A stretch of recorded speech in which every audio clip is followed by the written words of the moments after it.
টাকা আমি পাবো কবে? দাদা তুমি বলো না গো অন্নপূর্ণা ঢুকবে কবে? কাজে আর মন বসে না, টাকা আমি পাবো কবে? ফোন জমা দিয়েছি, ফর্ম ভরেছি বারবার, ব্যাংকে গিয়ে দেখি শুধু শূন্য অ্যাকাউন্টের হিসাব। নেতা বলে আসুন কাল, পরশু আসুন ভাই, অন্নপূর্ণার টাকা পেতে পথ খুঁজে পাই না তাই। দাদা তুমি বলো না গো অন্নপূর্ণা ঢুকবে কবে? কাজে আর মন বসে না, টাকা আমি পাবো কবে?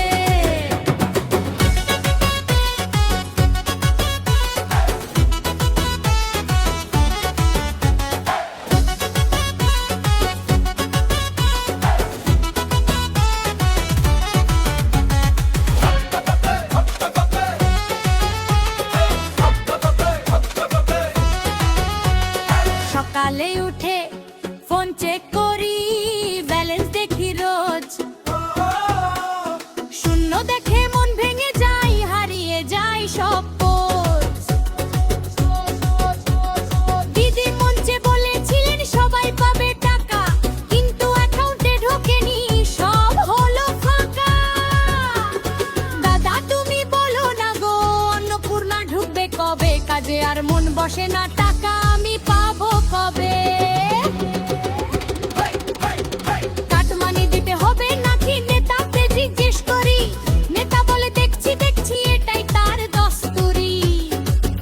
তৃণমূলের মিথ্যা প্রতিশ্রুতি আর স্বচ্ছ হয় না, অন্নপূর্ণার টাকা পেতে পথ মেলে না। দাদা তুমি বলো না গো অন্নপূর্ণা ঢুকবে কবে? কাজে আর মন বসে না, টাকা আমি পাবো কবে?